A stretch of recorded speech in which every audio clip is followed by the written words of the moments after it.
जी हां दोस्तों, दीपक मोहम्मद को छुआ तो खैर नहीं। पुलिस और बजरंग दल को राहुल गांधी की आखिरी वार्निंग।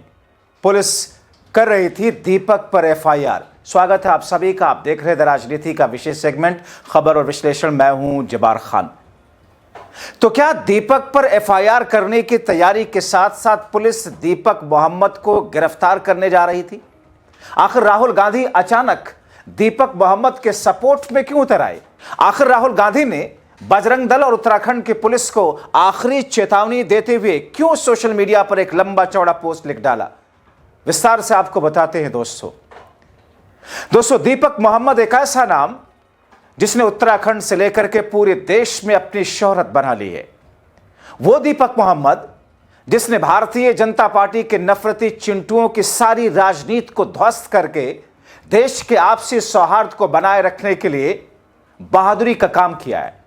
वो दीपक मोहम्मद जिसका जूठा पानी इस वक्त लोग पी करके प्राउड कर रहे हैं कि दीपक मोहम्मद जैसी सोच, दीपक मोहम्मद जैसी स्थिति अब पैदा करनी है। मगर दोस्तों, उत्तराखंड में दीपक मोहम्मद ने भारतीय जनता पार्टी के उस नैरेटिव को जिसमें नफरती चिंटुओं के आपसी सौहार्द के ताने बाने को तोड़ने वाली स्थिति थी, उसे दीपक मोहम्मद ने जैसे ध्वस्त किया, तो बजरंग दल, हिंदुत्ववादी संगठन और उत्तराखंड की पुलिस और भारतीय जनता पार्टी मानो दीपक मोहम्मद के खिलाफ खड़ी हो गई, मानो दीपक मोहम्मद देश का दुश्मन हो गया हो। मगर दोस्तों, तभी राहुल गांधी ने उत्तराखंड पुलिस और सरकार को चेतावनी देते हुए दीपक मोहम्मद के समर्थन में उतर आए। पुलिस को चेताया, अगर दीपक मोहम्मद को छुआ तो खैर नहीं, कानूनी लड़ाई लड़ी जाएगी, सभी को सबक सिखाया जाएगा। राहुल गांधी ने अपने सोशल मीडिया एक्स पर जो पोस्ट किया लंबा चौड़ा, दोस्तों सबसे पहले आपको बता देते हैं और दिखा देते हैं। राहुल गांधी ने लिखा, उत्तराखंड के दीपक भारत के हीरो हैं। दीपक संविधान और इंसानियत के लिए लड़ रहे हैं, उस संविधान के लिए जिसे बीजेपी और संघ परिवार रोज रौंदने की साजिश कर रही है। वो नफरत के बाजार में मोहब्बत की दुकान के जीवित प्रतीक हैं और यही बात सत्ता को सबसे ज्यादा चुभती है। संघ परिवार जानबूझकर देश में आर्थिक और सामाजिक जहर घोल रहा ताकि भारत बटा रहे। कुछ लोग डर के सहारे राज करते रहें। उत्तराखंड की बीजेपी सरकार खुलेआम उन असामाजिक ताकतों के साथ दे रही है जो आम नागरिकों को डराने और परेशान करने में लगे हैं। नफरत, डर और अराजकता के माहौल में कोई भी देश के आगे नहीं बढ़ सकता। शांति के बिना विकास सिर्फ एक जुमला है। हमें और दीपक की जरूरत है, जो झुके नहीं, जो डरे नहीं और जो पूरी ताकत से संविधान के साथ खड़े रहें। हम तुम्हारे साथ हैं भाई, डरो मत, तुम बबर शेर हो। दोस्तों, राहुल गांधी बबर शेर किसको कहते हैं पता है आपको?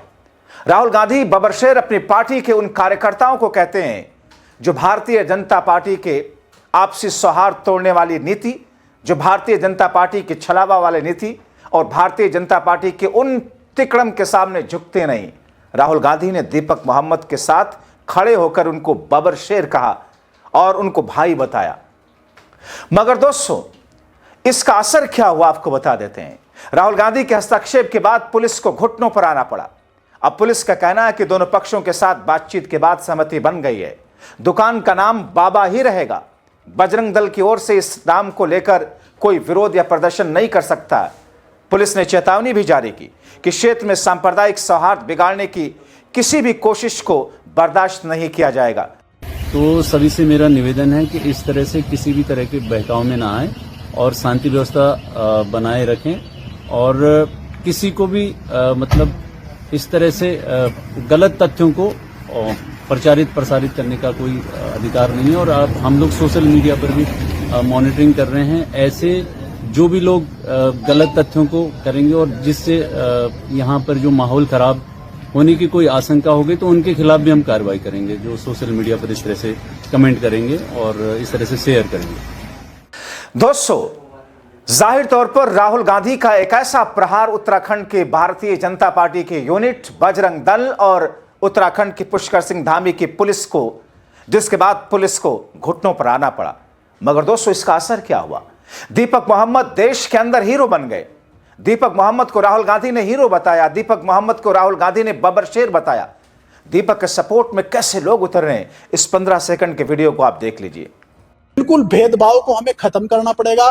उसके लिए मैं दीपक भाई से पानी दूंगा, और पानी दीपक भाई पियेंगे, उसका बचा हुआ पानी मैं पीऊंगा, क्योंकि हम माँ बाप के एक के ही औलाद हैं।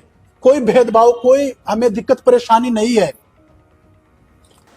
मगर दोस्तों, इस बीच में भारतीय जनता पार्टी ने अंदर खाने एक नई चाल चली और पुलिस पर दबाव डाला कि बीजेपी की नैरेटिव की जो किरकिरी हुई है उसका डैमेज कंट्रोल किया जाए। पुलिस से कहा गया कि मुस्लिम बुजुर्ग को बचाने वाले दीपक मोहम्मद के खिलाफ कम से कम एफआईआर तो दर्ज करो। जाहिर है सरकार बीजेपी की है, पुलिस बीजेपी की सरकार की है, इसलिए एफआईआर कैसे ना हो। पुलिस ने दीपक कुमार के खिलाफ एफआईआर दर्ज कर ली। दोस्तों, आज तक की रिपोर्ट के मुताबिक पुलिस ने 1 फरवरी की रात में प्रेस नोट जारी करके मामले में एफआईआर की जानकारी दी। इसमें बताया गया कि दीपक और उनके साथियों के खिलाफ गाली गलौज करते हुए जाति सूचक शब्दों का प्रयोग करने, जान से मारने की नीयत से हमला करने के संबंध में शिकायत दर्ज कराई गई। पुलिस ने इस मामले में 3 अलग अलग केस दर्ज किए। पहला केस 30 से 40 अज्ञात प्रदर्शनकारियों के खिलाफ सार्वजनिक शांति भंग, सरकारी काम में बाधा, पुलिस से धक्का मुक्की के आरोप में दर्ज किया गया। दूसरा केस स्थानीय निवासी वकील अहमद की शिकायत पर गाली गलौज, जाति सूचक भाषा के इस्तेमाल के लेकर दर्ज हुआ। तीसरा केस कमल पाल की शिकायत पर दीपक कुमार और उनके साथियों के खिलाफ दर्ज किया गया। दोस्तों, यह घटना 26 जनवरी की है।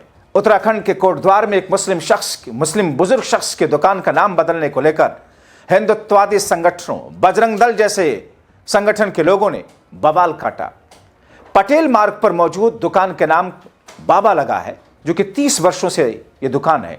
हिंदुत्ववादी संगठनों के लोग इस नाम को बदलने के लिए जोर आजमाइश कर रहे थे। इस बीच में आपने देखा होगा एक वीडियो जो कि काफी वायरल हुआ, जिसमें बजरंग दल के लोग बुजुर्ग मुस्लिम दुकानदार से उलझते हुए, धमकाते हुए दिखाई देते हैं। एक शख्स जो अपना नाम वीडियो में मोहम्मद दीपक बताते हैं, बजरंग दल के लोगों का विरोध करते हैं। दोनों पक्षों में कहा सुनी होती है। बाद में दीपक और उनके साथी मिलकर बजरंग दल के कार्यकर्ताओं को वहां से धक्का देकर भगाते हैं।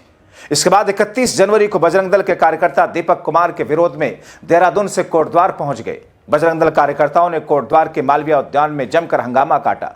हालात इतने तनावपूर्ण हुए थे कि पुलिस को बीच में आना पड़ा। बजरंग दल के कार्यकर्ताओं ने कोटद्वार शहर में एक जुलूस निकाला। इसके बाद उन्होंने दीपक कुमार और विजय रावत के खिलाफ प्रदर्शन करना शुरू किया। और दोस्तों, बजरंग दल वालों ने मुस्लिम दुकानदार, उस बुजुर्ग शख्स की मदद करने वाले और उस युवक की जिम के बाहर विरोध प्रदर्शन शुरू किया। सुरक्षा हालात को देखते हुए पुलिस ने दीपक कुमार, विजय रावत को कोतवाली जाकर बिठा दिया। काफी देर तक पुलिस बजरंग दल के कार्यकर्ताओं को समझाती रही, लेकिन वो नहीं माने। अब आप सोचिए, जिस बजरंग दल के लोगों को, कार्यकर्ताओं को पुलिस को डंडे मार करके सलाखों के पीछे डालनी चाहिए थी, उन उत्पाती बजरंग दल के लोगों को पुलिस समझा रही थी। गजब स्थिति है। इसके बाद सीएम कार्यक्रम सुरक्षा में आए पुलिसकर्मियों को मौके पर बुलाया गया। तब जाकर पुलिस ने बाहर से आए बजरंग दल के कार्यकर्ताओं को कोटद्वार शहर से बाहर निकाला। दीपक कुमार और विजय रावत के समर्थन में कोटद्वार शहर में दर्जनों लोग कोतवाल पहुंचे। अब जब राहुल गांधी दीपक मोहम्मद के सपोर्ट में उतर आए, पुलिस की चूड़ी टाइट हुई और पुलिस अब यह कह रही है हंगामा करने वाले, अफवाह फैलाने वाले लोगों के खिलाफ में कार्रवाई की जाएगी। दोस्तों, यह घटना बताती है कि इस देश के अंदर बहुसंख्यकों में सिर्फ 30 से 35% ऐसे लोग हैं जो उत्पात मचाते हैं। भारतीय जनता पार्टी के नफरती चिंटू, नफरती भक्त बनकर अंधेर नगरी काटे हुए हैं। बहुसंख्यकों में भी, सनातनी भी, जिसमें 65% लोग, 70% लोग ऐसे हैं जो आपसी सौहार्द को बनाए रखने में यकीन रखते हैं, देश के लोकतांत्रिक और संवैधानिक मूल्यों को बचाए रखने में यकीन रखते हैं। और ऐसे 30% लोगों को जाहिर तौर पर, कानूनी तौर पर उनको सबक सिखाया जाना जरूरी है। उत्तराखंड की यह घटना बताती है कि उत्तराखंड, आप देख लीजिए, पुष्कर सिंह धामी जब से मुख्यमंत्री बने उसके बाद से लगातार इनकी तरफ से किस किस्म की भाषा का इस्तेमाल किया जाता है, किस तौर पर नित नए कानून और नियम बनाए जाते हैं, जिसमें अनकहे तौर पर मुसलमानों के खिलाफ एक षड्यंत्र के तौर पर जिसे देखा जा रहा है। दीपक मोहम्मद जैसे कई दीपक की जरूरत है हर शहर में, पूरे देश में, हर कस्बे में, हर गांव में और हर घर में, ताकि कोई भी ऐसी ताकत जो आपसी सौहार्द को तोड़ना चाहती है, उसकी साजिश पहले ही नाकाम कर दी जाए। काश दीपक जैसे हजारों दीपक तैयार होते, मगर इस देश में हैं अभी हजारों दीपक तैयार होने वाले, और ये दीपक उनके लिए एक इंस्पिरेशन है। आप क्या सोचते हैं? अपनी राय कमेंट बॉक्स में जरूर लिखें।